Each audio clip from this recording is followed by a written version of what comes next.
I'm the President of Traffic Management Association of Australia.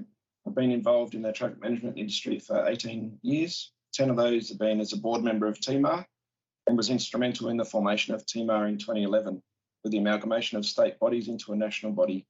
My industry experience includes operating Workzone traffic control in SA and now Workzone territory in NT.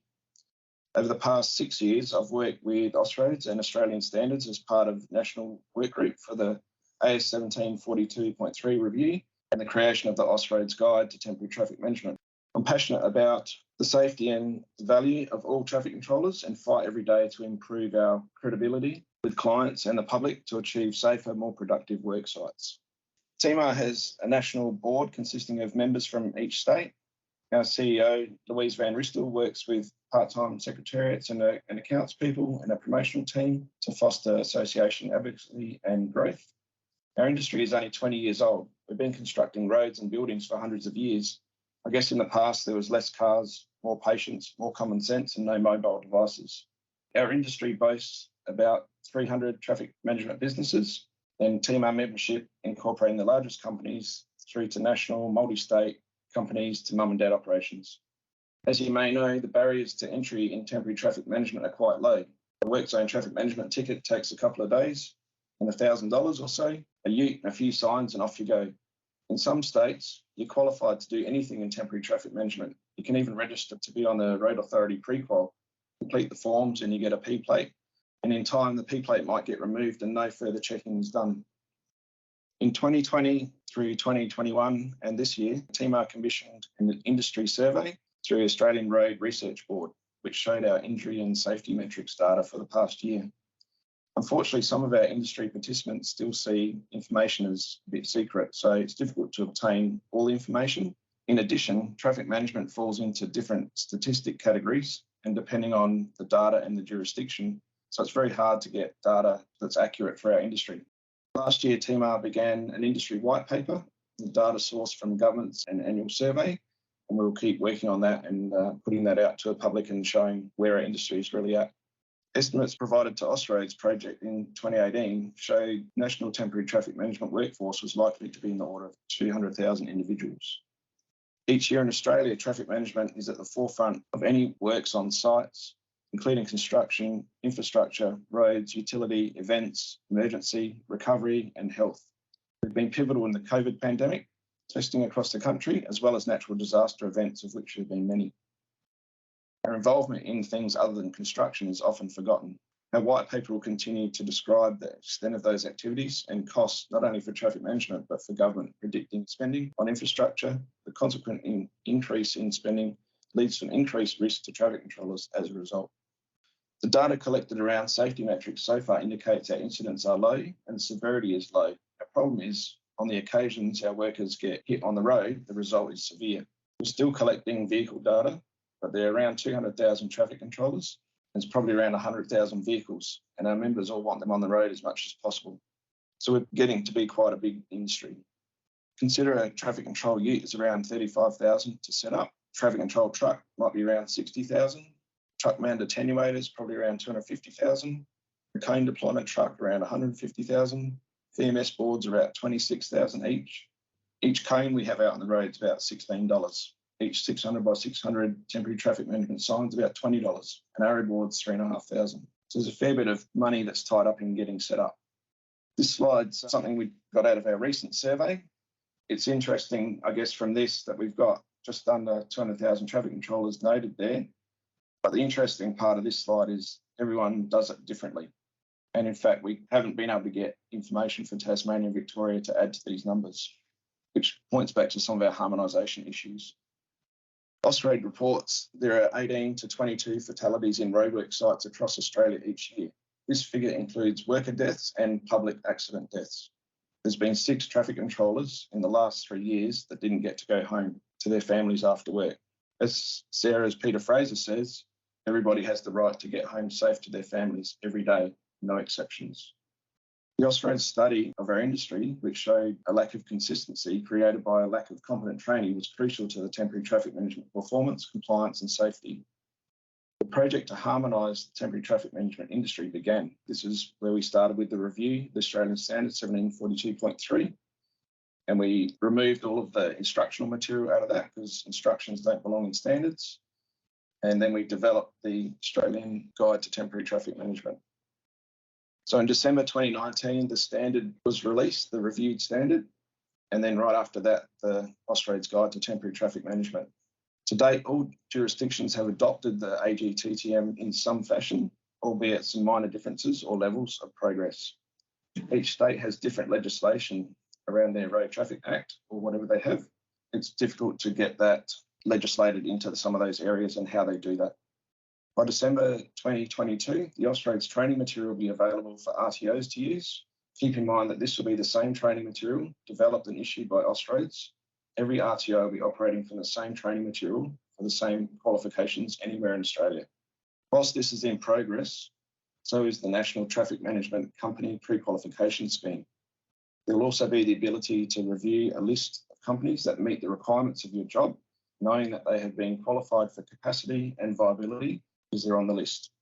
We understand this will be a significant change for TMAA, and we're offering solutions to help our members get through that. The new training, 5 levels of traffic controller training.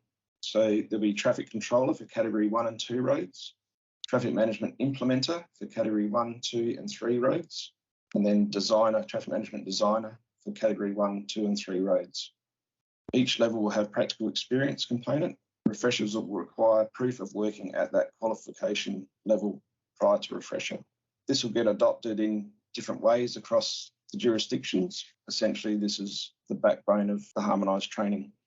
For our industry, there's now a career path. A traffic controller can start with 1 qualification and, if desired, gain multiples and increase their responsibility and wages by moving through the traffic management implementer, maybe through to TMD or trainer. The other thing is that a company can set up to operate in 1 or multiple categories as well. Getting traffic controllers out of the path of vehicles is a really big thing now. So you'll see more and more truck-mounted attenuators, cone trucks, any new innovations that we might get to market. We would have seen porta booms and other portable stop-slow devices. Queensland was one of the first to put some rules in place around any road over 80 k's an hour was to have stop-slow removed and replaced by some device and get the traffic controllers out of the path. Western Australia has recently mandated that. We're really, really happy that that's moving along now. Okay, so my name's Anthony Simmons. I'm the current TMAA Victorian Division Chair and National Secretary. I've been involved in the traffic management industry for 15 years now. I've been a TMAA board member for the last 4 years. Today I'll be speaking to the topic of innovative products in the marketplace. Further to Andrew's introduction, we've recently seen an increase in safety innovations being implemented across the country. Some have been utilised for a number of years now, such as the early warning VMS boards, cone and bollard deployment vehicles, and truck-mounted attenuators, or TMAs, on our freeways and networks across the country. We've also seen the first mobile barrier system imported to Australia from the US. This system provides excellent separation and protection for road workers on foot. However, approval for use has been difficult to obtain, and the cost of the system has been prohibitive. Portable variable speed signs and portable speed radars have proven effective at reducing vehicle speeds through and past work sites. The ability to change Workzone speeds without traffic controllers present on the road is a clear safety advantage and keeps them out of harm's way. There's been some debate in some jurisdictions that the speed signs are not reliable and therefore not encouraged to use, however. Early radar speed detection linked to personal warning devices and connected delineation devices able to alert workers in the event a device is hit have also been available for some time now, although take-up from industry has been slow. Perhaps the most attainable and recently quite competitive developments have been the increase in the availability of portable traffic control systems. This innovation space is targeted specifically at keeping our traffic controllers out of the line of fire, and also improving productivity for our clients while creating safe, clear-flowing paths for the travelling public. This is a short video that we put together to demonstrate the use of the Gibney barrier that we've partnered with Fulton Hogan to bring out into a couple of major projects in Victoria.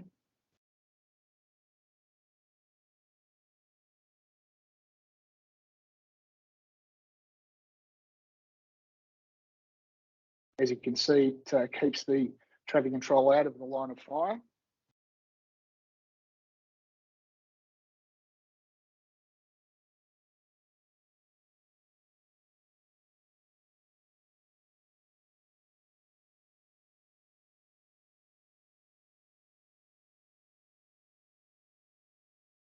And they've also trialled porta booms in this space as well, quite effectively.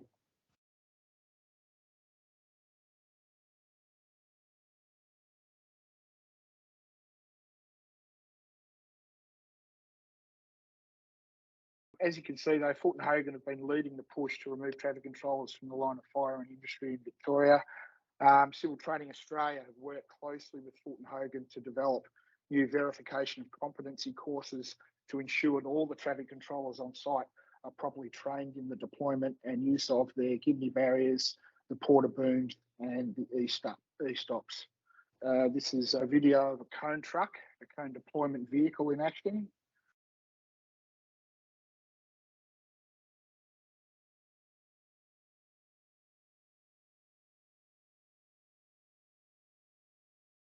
As you can see, this, whilst this innovation is still in development and testing for Australia, this reduces the need for any road worker on foot. That footage is taken from behind it in the TMAA. Initial pilot program was conducted out on M80 Sydney to Edgar's Road project with an Arrow emergency systems version of this similar vehicle. This is a possible opportunity for upcoming freeway projects to continue the development across Australia.